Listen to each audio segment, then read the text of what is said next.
स्वयंपाकात स्वादाची जान, डीएम मसाले तुमच्या घराची शान. छत्रपती शासन महिला गृह उद्योग कबनूर इचलकरंजी घेऊन येत आहेत अस्सल परंपरेची मराठमोळी चव म्हणजेच डीएम मसाले. मटन मसाला, चिकन मसाला, धणे पावडर, गरम मसाला, बिर्याणी मसाला, तिखट चवदार मसाले आणि चटणी म्हणजेच डीएम मसाले.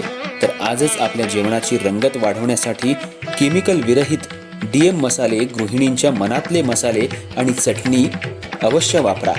डीएम मसाले महिला बचत गटाद्वारे करणारे स्वच्छ माफक दरामध्ये म्हणजेच डीएम मसाले. संपर्क दिव्याताई मगदूम, मोबाईल 91 30 80 22 55.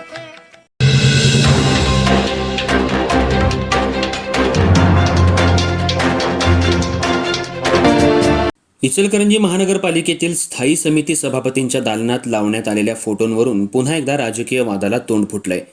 काही दिवसांपूर्वी या दालनात उपमुख्यमंत्री एकनाथ शिंदे, उपमुख्यमंत्री सुनेत्रा पवार तसंच खासदार धैर्यशील माने यांचे फोटो लावण्यात आले होते. मात्र या फोटोंची बातमी प्रसारित होताच संबंधित फोटो तातडीनं हटवण्यात आल्यानं महानगरपालिका वर्तुळात उलटसुलट चर्चांना उधाण आलंय. सध्या राज्यात महायुतीची सत्ता असून इचलकरंजी महानगरपालिकेमध्येही महायुतीचं वर्चस्व प्रस्थापित झालंय. त्यामुळं महापौर, उपमहापौर आणि विविध पदाधिकाऱ्यांच्या दालनांमध्ये राष्ट्रपती, पंतप्रधान, मुख्यमंत्री तसंच आजीमाजी आमदारांचे फोटो लावण्यात आलेत. मात्र स्थायी समिती सभापतींच्या दालनात अचानक उपमुख्यमंत्री आणि खासदारांचे फोटो झळकल्यानं अनेकांच्या भुवया उंचावल्या होत्या. विशेष म्हणजे हे फोटो लावण्यात आल्यानंतर काही तासातच ते काढण्यात आल्याचं दिसून आलं. त्यामुळं फोटो लावण्यामागं नेमका उद्देश काय होता आणि फोटो हटवण्याचा निर्णय कुणाच्या दबावाखाली घेतला गेला का, अशा चर्चांना आता महापालिका परिसरात उधाण आलंय.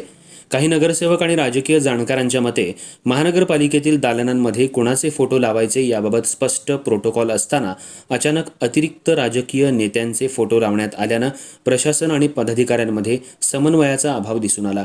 तर दुसरीकडे काही जणांनी याकडे महायुतीतील अंतर्गत राजकारणाच्या नजरेतून पाहायला सुरुवात केली आहे.